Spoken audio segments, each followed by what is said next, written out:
Halo, kita jumpa lagi di 365 series review buku-buku Dianavi. Aku mau kasih teaser sneak peek dari buku Butuh Berapa Geologi untuk Sampai. Ini beberapa kutipannya ya. Kenapa hidup lalu dan mulus-mulus aja? Karena perlu gesekan-gesekan dan rekahan-rekahan untuk otot kita mendapat ruang buat berkembang, bertumbuh sampai titik optimalnya. Mana dari dua penyesalan yang paling menyesakan? Ketidakmampuan melibas pembajakan atas amigdala yang terjadi sebab kepikiran, atau kemageran yang mungkin disebabkan pernyataan musimnya tentang space.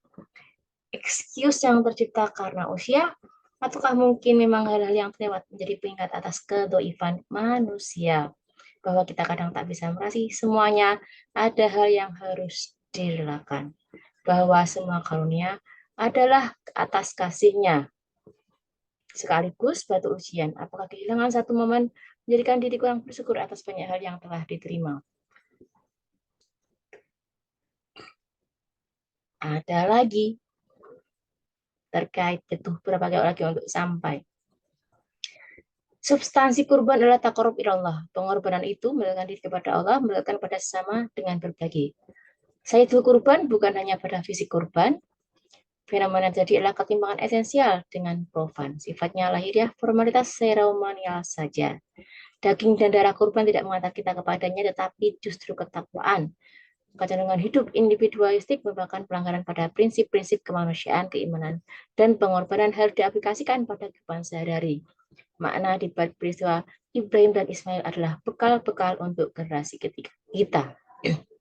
Ketika di mata anak muda sekarang, seorang tokoh bukan orang yang berkorban untuk masyarakat luas, maka anak-anak muda pun mengikuti. Padahal Imam Syafi'i berkata, semestinya anak muda memiliki pemikiran tangguh dan keteguhan iman.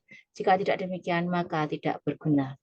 Tapi kita tidak seharusnya putus asa karena hidup niscaya penuh ujian. Melalui ibadah kurban, mari kita bangkitkan kembali optimisme dan terus melakukan peningkatan kualitas, sikap berkorban demi kedamaian, keselamatan umat dan bangsa. Peristiwa kurban adalah bentuk keberhasilan Ibrahim mendidik Ismail. Komunikasi harus antara ayah dan anak tidak hanya pengorbanan harta, tetapi juga jiwa. Jadi Hajar bertanya, apakah ini perintah Allah? Jika ini perintahnya, dia tidak akan meninggalkan kita sendirian. Sekeluarga tauhid total. Sarah menjaga diri, punya kepedulian, Hajar berjuang, berdoa sambil upaya sana sini mencari air, tegar dan gigih. Dua istri ini ikhlas totalitas kepatuhan kepada Allah. Hakikat pengorbanan tidak hanya harta, jiwa, tapi juga perasaan. Menyembelih egoisme supaya punya kepekaan sosial. Harus dimadu, tetapi tetap taat. Hasil pengorbanannya, Sarah akhirnya hamil. Hasil pengorbanan Ibrahim dan dua istrinya adalah anak-anak yang solih. Semua punya andil besar dalam keberhasilan keluarga. Pengorbanan membuahkan hasil. 4 hal dalam paling penting Ibrahim disebutkan dalam surat Ali Imran ayat 20. Sabar dalam menghadapi berbagai tantangan kehidupan, sabar melaksanakan ibadah, sabar ketika melaksanakan berbagai musibah. Waspada dengan selalu taat perintah kepada Allah dengan sepenuh hati, juga menjaga norma-norma agama dan kehidupan. Itu. Terus ada teaser lagi, sneak peek dari butuh berapa kilo lagi untuk sampai. Kami kelekaran seperti biasa di ruang tengah. Boleh datang nimbrung dan ngobrolan ngalor ngidul berujung pertanyaan dari beliau.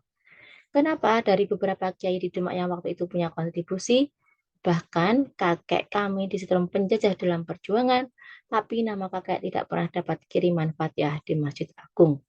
Komentar Bapak waktu itu, mungkin justru itu ujian keikhlasan. Sin adegan kami kelekaran berbaring di ruang tengah itu begitu erat dalam ingatan. Bukan hanya karena pesan mendalam yang ditorahkan, tapi juga rupanya itu hari-hari terakhir kami bersama Bapak. Beberapa minggu setelah itu, Bapak Sedo setelah dirawat beberapa hari di rumah sakit. Waktu berjuang melawan penjajahan dulu, NU, Nahdlatul Ulama, ikhlas. Waktu mendirikan republik ini dan harus mengorbankan idealisme negara agamis dengan mencari beberapa kata dalam pembukaan undang-undang dan Pancasila, NU ikhlas. Dalam berjuang menemani grassroots akar rumput selama ini pun, NU ikhlas. Uang terjadi malahan selama ini, NU hanya diberat oleh kepentingan politik dan semacamnya. Kalau mau bukaan, ngeri banget. Lah kalau ada oknum NU yang ikut mengambil keuntungan dari memperolat NU, ya itu oknum. NU vs non-NU yang dipertajam terus adalah juga bagian dari upaya depolarisasi. Kadang ada warga NU yang juga mempertajam NU vs non-NU ini dalam rangka rebutan pengaruh untuk tujuan kursi, proyek, dan semacamnya. Contoh grassroots NU dikatai. Kemarin ada acara hari santri undang Zahir, tapi nggak jadi cerita ya karena nanti bisa kena UU, UTE, ITE, bisa barulah kita. Oke, itu beberapa teaser sneak peek dari buku Butuh Berapa Kayak Lagi untuk Sampai. Aku bacain lagi beberapa ya sebelum aku tutup teaser kali ini. Waktu Tuhan memperjalankanmu ke dunia entah berantah bernama publik, polisi, atau kebijakan publik ini pastilah ada tujuannya, purpose-nya. Tahan rasa ketidaknyamananmu karena mungkin tadinya bukan passionmu. Ketidaknyamanan bisa jadi adalah ujian menuju your growth, pertumbuhanmu. Yuk, bisa yuk.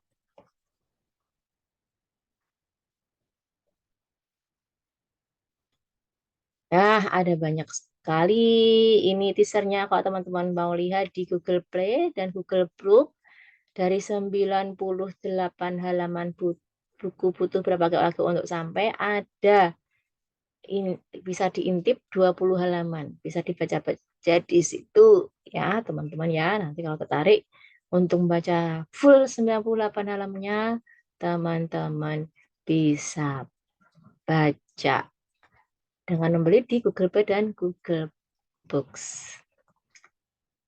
Satu lagi, teaser. Punya ilmunya apa otomatis lulus, selamat, seringnya malah dapat ujian. Karena ujian setara dengan kapasitasnya untuk bisa naik kelas, ya kan? Jadi, semua kelulusan, keselamatan tidak lepas dari pertolongan Tuhan. Begitu teman-teman, selamat membaca buku Butuh Berapa Teologi untuk Sampai dari Dian Roti.